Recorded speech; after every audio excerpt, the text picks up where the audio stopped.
Hi guys, welcome to Brass Bootcamp. Today is the last video I'm going to be doing from the Easy Winners book. I've covered nearly all of the pieces which I use in my lessons when I'm teaching, and it goes from all the way from the initial grade all the way through till past grade 3. The last thing which I always use the Easy Winners book for is just to reinforce the 6/8 time signature pieces. I'm going to go through 3 pieces that are in 6/8 time signature today, and I'm going to explain a little bit more about the rhythm and how to practice those pieces. The first one is Popeye. It's quite an old cartoon, but it's a really lively theme tune.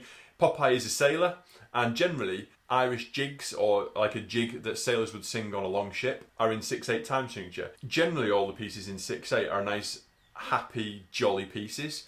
So nice and skippy. You tend to hear the rhythm 1, A2, A1, A2, A, which is a nice skippy rhythm. One of the things in Popeye is that the piece doesn't start on the first beat of the bar. It starts on the last quaver, so the 6th quaver, or if we're counting it in 2 beats in the bar, it's the A of beat number 2. The counting at the beginning of this piece is A1 and A2, A1.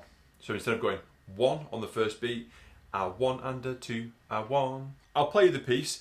There's a nice big repeated strain in there, so when you hit the repeated bar line you go back to the beginning, but it's not back to the very beginning, it's back to the very first full bar. So you go back to the repeated strain and then you do the first time bar the first time and the second time bar the second time. I'm thinking about nice light and bouncy tonguing, and I'm trying to think about like a nice lively Irish jig that a sailor would sing on a boat.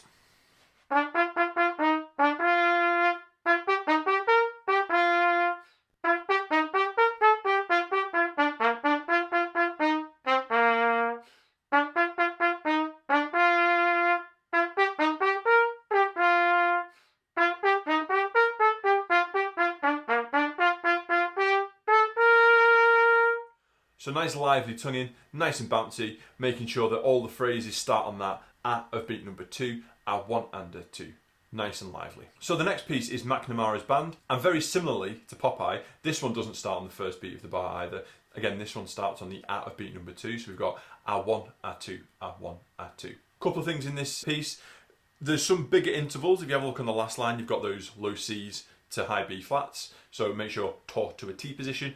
Nice and lively, make sure you're counting all of your rhythms perfectly. 6 quavers in the bar is 1 and a 2 and a 1 and a 2 and a, and your crotchet followed by a quaver is 1, A2, A1, A2, A.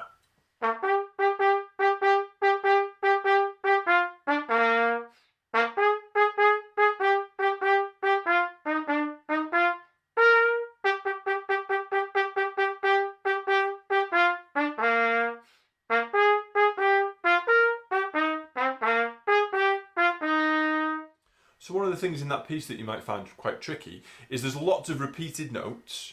It's knowing where you are and how many notes you've done. Have you done 6 notes? Have you done 7 notes? Have you done 5 notes?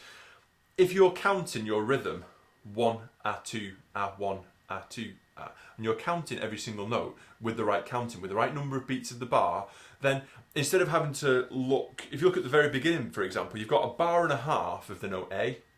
So trying to count how many that is, I don't even know how many it is. It's 1, 2, 3, 4, 5, 6, 7, 8, 9. There's 10 A's. So if I was trying to count 10 A's and then trying to count in the right time signature, it's quite tricky. All you need to do is if you're counting 1, A2, A1, A2, A, as long as you sort of make a mental note for where the number 1 is, then instead of having to count where 10 notes fit into the bar, you only have to know where beat 1 is on 3 of the bars. So you've got the first A is on beat number 1. So you count 1, 2.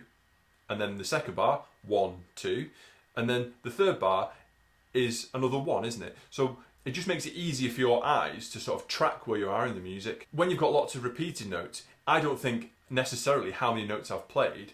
I always think about where the next note after all the repeated notes happens. So if you have a look at the G in the third bar, that's on beat number 2, isn't it? So I know I've got to go 1, A2, A1, A2, A1, A2. And that's the one where I need to move my fingers. So it's the same in the first 3 bars, and then it's the same from bar 5 as well. So you've got lots of repeated notes, and it's where the repeated notes stop, what beat of the bar are you on, what part of the counting are you on. That way, instead of having to count 10 notes, you only have to know where 1 note fits in with the counting.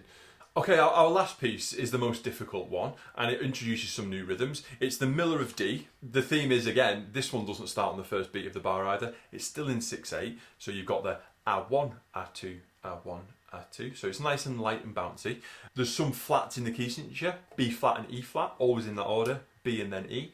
B flat's the first valve, high E flat, second valve, low E flat, 2 and 3 valves. As well as the flats in the key signature, you've got a few sharps and things to worry about. So you've got F sharp in the first bar, make sure that's second valve. That's pretty much it. Watch out for the E natural on the last line as well. So if you have a look where that E natural is on the last line, we've got a new rhythm. So we've got dotted quaver, semiquaver, quaver. If we're going to count that in our 6 beats in the bar, I think it makes it a lot easier to find out how it goes. So that rhythm from the F sharp on the last line, so it's bar 11, 12, in bar 13, if you have a look at the dotted quaver, semiquaver, quaver rhythm that starts on the F sharp, it starts on beat number 4, if we're counting in 6 beats in the bar, so it's 4, 5 and 6, 4, 5 and 6, so ta, ta, ta. So you count it in quavers exactly the same as you would count a dotted crotchet if you were in 4 beats in the bar. The full bar, or the full rhythm, sorry, from the F sharp goes ta, ta, ta. It's a really nice skippy rhythm. And whenever we're practicing an isolated rhythm like that, I think it's always a really good idea to play the next note as well. So I'm going to play from the F sharp in bar 13 up to the B flat in the next bar. 4, 5 and 6, 1, 2, 3. Another rhythm in this piece are the semiquavers on the second line. So again, they come on the 6th quaver. So we're going to be counting 1, 2, 3, 4, 5, 6 and 1 on the last little bit. To fit these faster rhythms in, practicing it in 6 beats in the bar is really useful. And then once you're happy with that, then you can go back into 2 beats in the bar and speed it up a little bit. So I'll play you a little bit of this piece in 6 beats in the bar.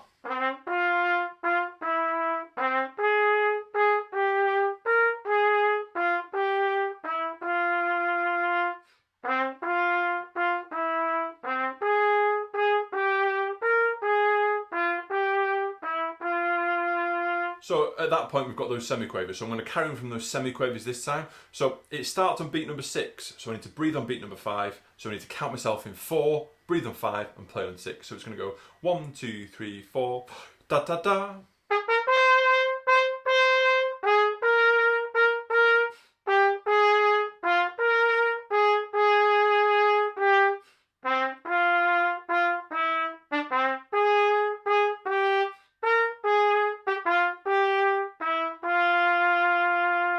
So once you're happy counting your semiquaver rhythms in 6 beats in the bar, we can then go a little bit faster, so it's a lot more bouncy and lively and in more of a sort of jig style.